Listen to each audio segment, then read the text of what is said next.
नमस्कार, ईटीवी भारत में आपका स्वागत है और मैं हूं सचिन शर्मा। आज हमारे साथ हैं हिमाचल प्रदेश के कांग्रेस अध्यक्ष कुलदीप सिंह राठौर। सवाल जवाब का सिलसिला शुरू करने से पहले मैं अपने दर्शकों को हमारे आज के मेहमान के बारे में विस्तार से बताना चाहता हूं। पेशे से जाने माने एडवोकेट कुलदीप सिंह राठौर एक दशक से भी लंबे समय तक हिमाचल कांग्रेस के महासचिव रहे हैं। जिला शिमला के ठियोग कुमार सेन इलाके के रहने वाले कुलदीप सिंह छात्र राजनीति में खास तौर पर सक्रिय रहे और अब उन्होंने अपनी विशेष पहचान बनाई। वर्ष 1978 में राठौर एनएसयूआई में शामिल हुए। वो वर्ष 1981 से 87 तक 6 साल के लिए एनएसयूआई के हिमाचल प्रदेश के अध्यक्ष भी रहे। राठौर हिमाचल प्रदेश युवा कांग्रेस के अध्यक्ष भी रहे हैं। संगठन में कार्य करने का राठौर के पास लंबा अनुभव है और इसी आधार पर जनवरी 2019 में उन्हें हिमाचल कांग्रेस का अध्यक्ष बनाया गया है। तो राठौर साहब, आपका हमारे इस विशेष कार्यक्रम में स्वागत है और आपसे अब बस सवाल जवाब का सिलसिला हम शुरू करते हैं। तो जी मेरा जी, पहला बहुत बहुत सवाल धन्यवाद। जी जी, तो आपसे पहला सवाल मेरा ये है कि 2.5 साल पहले जब आपको पीसीसी चीफ की जिम्मेदारी मिली तो हिमाचल में कांग्रेस कठिन समय से गुजर रही थी उस समय। जी जी जी। आपकी पहली परीक्षा लोकसभा चुनाव में हुई, लेकिन 4 सीटों वाले प्रदेश में कांग्रेस कांग्रेस की झोली खाली रह गई। जी अब जी जी। अगले साल विधानसभा चुनाव है, ऐसे में आपकी क्या तैयारी है? देखिए, मैं ये कहना चाहता हूँ, जैसा आपने स्वयं कहा कि 2.5 वर्ष पूर्व जब मुझे प्रदेश कांग्रेस कमेटी का अध्यक्ष बनाया गया, उस समय स्थितियाँ जो है बहुत प्रतिकूल थी। संगठन में बहुत कुछ अच्छा नहीं था। इसलिए मुझे पार्टी आला कमान ने दायित्व दिया कि मैं हिमाचल प्रदेश में कांग्रेस पार्टी को संगठित करूँ। अ, जनवरी में मैं प्रदेश कांग्रेस कमेटी का अध्यक्ष बना और उस वक्त लोकसभा के चुनाव बिल्कुल दहलीज पे थे। मुझे ज़्यादा समय नहीं मिला कि मैं पुनर्गठन कर सकूं। मुझे पुरानी टीम के सहारे चलना पड़ा और आप जानते हैं कि उस समय पूरे देश में मोदी की लहर थी, क्योंकि वो चुनाव मुद्दों पे आधारित नहीं था। वो चुनाव छद्म राष्ट्रवाद के नाम पे लड़ा गया। देश के दूसरे प्रदेशों की तरह हिमाचल में भी कांग्रेस पार्टी की हार हुई। लेकिन उसके बाद मैंने संगठन को एकजुट करने का बीड़ा उठाया। जो संगठन में विरोधाभास था, उसे दूर करने का प्रयास किया और सबसे बड़ी मेरी ये उपलब्धि रही कि मैंने पार्टी के जो वरिष्ठ नेता हैं, हिमाचल के जो सबसे मजबूत नेता माने जाते हैं, श्री वीरभद्र सिंह जी, उनका समर्थन हासिल किया और पार्टी के तमाम जो पूर्व अध्यक्ष हैं, उनको भी एक मंच में लाने का जो है मैंने प्रयास किया। अभी हाल में ही जो नगर निगम के चुनाव हुए, पार्टी चिन्ह पे ये चुनाव हुए, इसमें हमारी बहुत अच्छी परफॉर्मेंस रही। हालाँकि हिमाचल में सरकार भारतीय जनता पार्टी की है और जनबल इनके साथ था। उसके बावजूद भी हम 4 में से 2 जगह पे स्पष्ट तौर पे बहुमत से हमारे नगर निगम बने, पालमपुर और सोलन। धर्मशाला में हमारी कांटे की टक्कर रही और मंडी में भारतीय जनता पार्टी जो है अपना नगर निगम बना पाई। तो इस वक्त हिमाचल प्रदेश में बदलाव की जो है लहर चल रही है। इन ढाई कुलदीप जी, वर्षों जैसा में। आपने आपने सही कहा कि आपके पास 2019 में 4-5 महीने थे, क्योंकि जी आप जनवरी में बने और मई में इलेक्शन आ गए। लेकिन अब जैसा आपने खुद अभी वीरभद्र सिंह जी का नाम लिया, 6 बार के मुख्यमंत्री रहे जी वो और एक बड़ा फिगर थे आपकी कांग्रेस का हिमाचल की। अब उनका देवसान हो गया, अभी वो नहीं रहे, उसके बाद एक बड़ा शून्य पैदा हो गया है पार्टी में। और जबकि वीरभद्र सिंह जी के चेहरा किसी भी चुनाव में कांग्रेस के लिए जीत की गारंटी माना जाता था, लोग बाग उनको बहुत समर्थन देते थे। तो जी। अब आगे किसकी अगुवाई में कांग्रेस मैदान में उतरेगी? जैसा कि आपने बताया कि अब आप लगातार बयार बह रही है और आप अगले चुनावों की तैयारी कर रहे हैं, कौन बड़ा चेहरा होगा? देखिए, वीरभद्र सिंह जी का मुकाबला तो हिमाचल प्रदेश में कोई नेता नहीं कर सकता, क्योंकि उनका अपना कद रहा है राजनीति में। लेकिन वीरभद्र सिंह जी के जो किए हुए काम हैं, जो आज उनके कामों की इबारत आप पूरे प्रदेश में गांव-गांव और हर शहर में देख सकते हैं। हमें संगठित होकर एक कलेक्टिव लीडरशिप में जो है चुनाव लड़ना होगा। संगठन को मजबूत करना होगा और मैं इसी प्रयास में लगा हूँ कि हिमाचल प्रदेश में कांग्रेस पार्टी का संगठन जो ग्रास रूट लेवल तक मजबूत हो। और मैंने पूरे प्रदेश का जो है व्यापक दौरा किया है और अभी मैं मंडी क्षेत्र का दौरा करके आया हूँ। जो जन समूह निकल कर बाहर आ रहा है, वो इस बात को इंगित करता है कि संगठन ताकतवर हुआ है और हिमाचल प्रदेश की जनता जो है वो बदलाव चाहती है। जिस तरह से। लेकिन कुलदीप जी, आपने अभी जो बोला, मैं आपको बीच में टोक रहा हूँ। आपने जैसा बोला मंडी का दौरा, मुझे याद आ रहा है कांग्रेस की हालांकि एक राष्ट्रव्यापी समस्या है, जो मैं भी मेरे अगले प्रश्न में भी है कि आपने हाल ही में मंडी जिले का दौरा किया, जैसा आपने बताया। जी जी। सरका घाट और जोगेंद्र नगर में कांग्रेस के नेता वहां पर आपस में भिड़ गए थे। कई जगह जी ऐसा होता है, कुर्सी उर्सी चल जी जाती जी है, इनकी लड़ाई झगड़ा कर व्यथित होकर आपको वहां यह तक कहना पड़ा कि अगर यही हाल रहा तो हम चुनाव कैसे जीतेंगे। आप वकालत के पेशे से हैं, ऐसे गुटबाजी वाले माहौल में कांग्रेस को चुनाव जिताने के लिए आपके पास क्या दलील है कि कार्यकर्ता और सारे नेता आपस में एक साथ एक ही दिशा में चलें, इस तरह से लड़ाई झगड़ा न करें? नहीं, आपने बहुत अच्छा प्रश्न पूछा है। जब मैंने दौरे की शुरुआत की तो सरका घाट में ये घटना हुई। क्योंकि अक्सर ये होता है जब प्रदेश का अध्यक्ष आता है तो जो भी टिकट के चाहवान होते हैं तो उनकी उनकी कोशिश होती है कि प्रदेश अध्यक्ष के सामने अपनी ताकत दिखाई जाए। मैंने इस बात का बुरा नहीं माना। वहाँ जो भी नारे लगे, सबने अपने अपने जो नेता थे उनके नारे लगाए। वहाँ कोई भारतीय जनता पार्टी के नेता का नारा नहीं लगा, लेकिन मैंने वहाँ जरूर झाड़ लगाई। मैंने वहाँ एक संदेश दिया कि ये टुकड़ों में बांटकर पार्टी चलने वाली नहीं है और हमें मिलजुल के जो है प्रयास करना होगा। क्योंकि जो सरका घाट का हमारा चुनाव क्षेत्र है, वहाँ हम काफी अरसे से चुनाव हार रहे हैं। तो मैंने सख्त संदेश दिया। उसका असर ये हुआ कि बाकी के जितने भी हमारे 9 जो विधानसभा क्षेत्र थे, वहाँ ऐसी घटना की पुनरावृत्ति नहीं हुई। और मंडी जिला के तमाम जो नेता हैं, कौल सिंह ठाकुर जी जो पूर्व में अध्यक्ष रहे हैं, रंगीला राम राव जी वो भी पार्टी के वरिष्ठ नेता हैं, पूर्व मंत्री रहे हैं, आश्रय शर्मा जो पिछला लोकसभा का चुनाव लड़े हैं। मैंने तमाम नेताओं को एक मंच पे इकट्ठा किया, एकजुट किया। उससे एकता का संदेश जो है पूरे प्रदेश में जो है गया है। तो उसके बाद की जो सभाएं, खासकर मुख्यमंत्री जी का जो चुनाव क्षेत्र है सिराज, वहाँ सबसे ज्यादा स्वागत जो है हमारा वहां पे हुआ। और उनके चुनाव क्षेत्र में मुझे हैरानी हुई कि विकास की, हम सोचते थे कि मुख्यमंत्री जी ने शायद मंडी में विकास किया हो या अपने चुनाव क्षेत्र में विकास किया हो, तो विकास उनके अपने क्षेत्र में भी नहीं हुआ। और वही विकास है जो कांग्रेस पार्टी के शासनकाल में हुआ था और आज पूरे प्रदेश में उस विकास पे जो है विराम लग चुका है। कुलदीप जी, जैसे कि आपके पास में चुनावी राजनीति का अनुभव नहीं है, आप महासचिव के तौर पर लंबे समय तक आपने काम किया, आप पार्टी संगठन का काम लंबे समय से करते आ रहे हैं, लेकिन चुनावी प्रबंधन में क्या आपको दिक्कत नहीं आएगी? क्योंकि अब आपके लिए बड़ा चुनाव तो अगले साल ही है। देखिए, यही मैं कहना चाहता हूँ, यही मेरा स्ट्रॉन्ग पॉइंट है। इतने वर्ष मैं चुनाव इसलिए नहीं लड़ा क्योंकि मेरे क्षेत्र से जो है श्रीमती विद्या स्टोक्स जी, जिनके साथ मेरे बहुत अच्छे संबंध थे, मैंने कभी उनके खिलाफ टिकट नहीं मांगा। मैं संगठन का काम करता रहा, लेकिन पूरी पार्टी की जो रणनीति वो पार्टी कार्यालय में मैं बनाता था।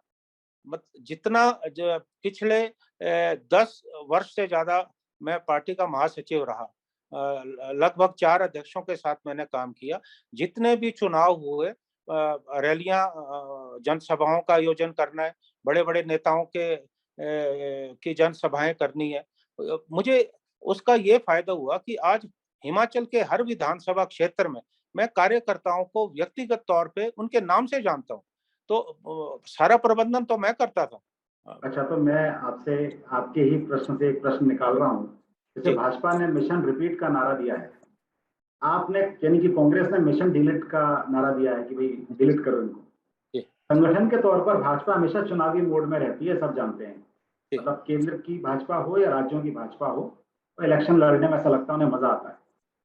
तो आप जो भाजपा के मिशन रिपीट को ध्वस्त करने के लिए या अपना मिशन डिलीट लागू करने के लिए क्या प्लान है आपके पास में? देखिए, पहला तो ये है कि भारतीय जनता पार्टी की जो जन विरोधी नीतियां, इन जन विरोधियों नीतियों के खिलाफ कांग्रेस पार्टी लगातार सड़कों पे और भारतीय जनता पार्टी सरकार पे हमला कर रही है। अभी आप देखिए, महंगाई का मुद्दा जो है अहम है। महंगाई चरम सीमा पे है, बेरोजगारी का मुद्दा चरम सीमा पे है, विकास बिल्कुल ठप पड़ा है। सरकार जो है हर मोर्चे पे असफल हो रही है। मुख्यमंत्री जी का प्रशासन पे कोई नियंत्रण नहीं है। लगातार ब्यूरोक्रेसी को वो ताश के पत्तों की तरह फेंट रहे हैं। और कोरोना के समय में भारतीय जनता पार्टी की सरकार बिल्कुल असफल सिद्ध हुई है। लोगों को उम्मीद थी कि सरकार कहीं मदद करेगी, हर वर्ग को जो है भारतीय जनता पार्टी सरकार से निराशा हुई है और हिमाचल लगातार कर्ज की गर्त पे गिरता जा रहा है। तो और ये आपके इतना मुद्दे रहेंगे, मैं समझ गया ये आपके मुद्दे जी जी रहेंगे। अब ये लेकिन मैं ये कांग्रेस की बात करता हूं। मैं, ये तो हाँ आपने जी जी प्लान की बात की। हाँ बिल्कुल बिल्कुल राष्ट्रीय स्तर पर देखें तो हाल ही जी में सुष्मिता देव कांग्रेस छोड़कर टीएमसी में शामिल हो गई। जी जी कपिल सिब्बल समेत कांग्रेस के कई बड़े नेता अपने ही अंदाज में पार्टी नेतृत्व को जब तक कटघरे में खड़ा करते रहते हैं। जी जी आपको आनंद शर्मा का करीबी माना जाता है, हम सब जानते हैं। जी आनंद शर्मा जी भी उसी G23 का हिस्सा थे जिनको नरेंद्र मोदी ने चुटकी में जिसका नामकरण किया, जिन्होंने पत्र लिख दिया था, उनको G23 बोल दिया था प्रधानमंत्री ने। जी उसी उस पत्र लिखने वालों में और कटघरे खड़ा करने वालों में आनंद शर्मा जी भी थे। तो जी जी कांग्रेस स्तर पर, राष्ट्रीय स्तर पर कांग्रेस की जो हताशा है, क्या कार्यकर्ताओं का मनोबल इससे गिरता नहीं है कि टॉप लीडर्स कहीं एक तरफ जा रहे हैं नेतृत्व से अलग हटके? देखिए, हिमाचल प्रदेश में ऐसी कोई स्थिति नहीं है। हिमाचल प्रदेश को बनाने में, हिमाचल प्रदेश के विकास में श्रीमती इंदिरा गांधी जी का बहुत बड़ा योगदान रहा है और राजीव गांधी जी ने इस परंपरा को आगे बढ़ाया है। और मैं स्पष्ट तौर से कहना चाहता हूं कि हिमाचल प्रदेश में गांधी नेहरू परिवार की एक बहुत बड़ी छाप है और यहाँ कांग्रेस पार्टी का संगठन मजबूत है। ये तो बेसिकली तो कांग्रेस की स्टेट थी, ये तो भारतीय जनता पार्टी बाद में यहाँ सत्ता में आई है। सभी जगह जैसे मेरे मैंने ख्याल में कहा कांग्रेस ही थी पहले तो।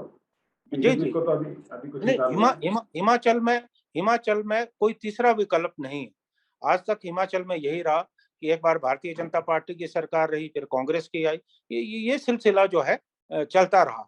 मैंने जैसे कहा, मैं अपनी बात पे आना चाहता हूँ। एक तरफ हमें भारतीय जनता पार्टी की जो जन विरोधी नीतियां हैं उनके खिलाफ लामबंद होकर उन्हें जन जन तक पहुंचाना है। दूसरी तरफ मैं संगठन की तरफ बहुत ज्यादा ध्यान दे रहा हूँ। मैं स्वयं जाकर, क्योंकि इतने साल एनएसयूआई, युवा कांग्रेस और प्रदेश संगठन में काम करते हुए एक व्यापक अनुभव है मेरा।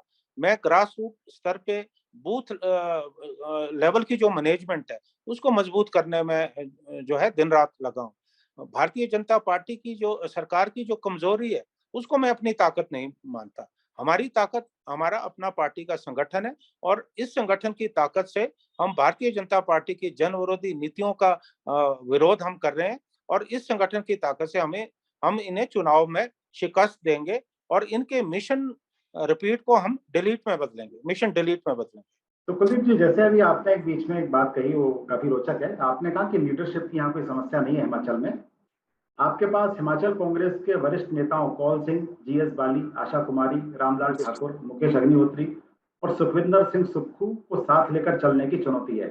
इन जी जी सीनियर लीडर्स को का आपने किस तरीके से आपने सहयोग लिया है या कैसा सहयोग उनका मिल रहा है आपको?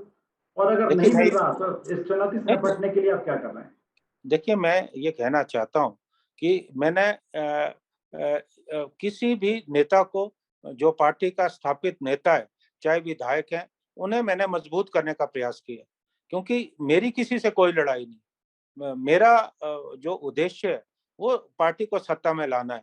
और राहुल गांधी जी ने जब जब मुझे प्रदेश कांग्रेस कमेटी का अध्यक्ष बनाया, उन्होंने मुझे जो एजेंडा दिया, मैं उस एजेंडे के तहत चल रहा हूँ और मुझे किसी किसी से कोई शिकायत नहीं है। और सभी नेता जो है, जब भी मैं उनसे बात करता हूँ मुझे उनका सहयोग मिलता है। मैं कहना चाहता हूँ कि वीरभद्र सिंह जी एक चट्टान की तरह मेरे साथ जो है अंतिम समय तक जो है खड़े रहे और उनका एक बहुत बड़ा जो आधार हिमाचल प्रदेश में, उसका कांग्रेस पार्टी को निश्चित तौर पे फायदा होने वाला है। जिन नेताओं की आपने बात की है, संगठन में मैंने इनके साथ काम किया है। और अगर आप वरिष्ठता की बात करें तो संगठन में मेरी वरिष्ठता बहुत ज्यादा है। मैं 19 साल की उम्र में एनएसयूआई का प्रदेश अध्यक्ष बन गया था, तब से ये सफर अभी तक चल रहा है, तो कोई समस्या नहीं।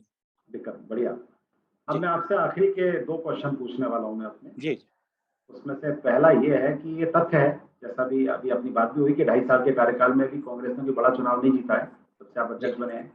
लोकसभा चुनाव के बाद 2 उपचुनाव में भी कांग्रेस को हार मिली है। जी जी अलबत्ता नगर निगम चुनाव में कांग्रेस को जरूर कुछ सफलता मिली है, जैसा आपने खुद बताया अभी। तो ऐसे में अब आपके पास में कांग्रेस को सफलता दिलाने के लिए क्या फॉर्मूला आपने तय किया टिकट वितरण के लिए? यानी कि अब जबकि सुप्रीम कोर्ट समेत तमाम संस्थाएं साफ सुथरी छवि वाले नेताओं को चुनाव मैदान में देखना चाहती हैं, तो आपके पास में क्या क्या क्राइटेरिया रहेगा टिकट देने का? कौन कौन क्या किस प्रकार के चेहरे आप सामने लेकर आएंगे अगले विधानसभा चुनाव में, जो आपकी देखिए सबसे बड़ी परीक्षा भी है? देखिए ये महत्वपूर्ण प्रश्न है, क्योंकि अगर हमें चुनाव जीतना है तो हमारे प्रत्याशी मजबूत होने चाहिए। इस वक्त मैं पूरे प्रदेश का दौरा कर रहा हूँ, हम सर्वे भी कर रहे हैं। हमारी ये कोशिश है कि हम जिन सीटों पे काफी समय से नहीं जीत पाए हैं, उन सीटों पे हम नए लोगों को मौका दें, जो पढ़े लिखे लोग हों, जिनकी छवि साफ हो और जीतने की क्षमता भी रखते हों। तो प्रत्याशियों के चयन की प्रक्रिया हमारी जो है चल रही है, और मैं आपको कहना चाहता हूँ, आप देखेंगे कि हम भारतीय जनता पार्टी से बेहतर प्रत्याशी जो है विधानसभा के चुनाव में उतारने वाले हैं।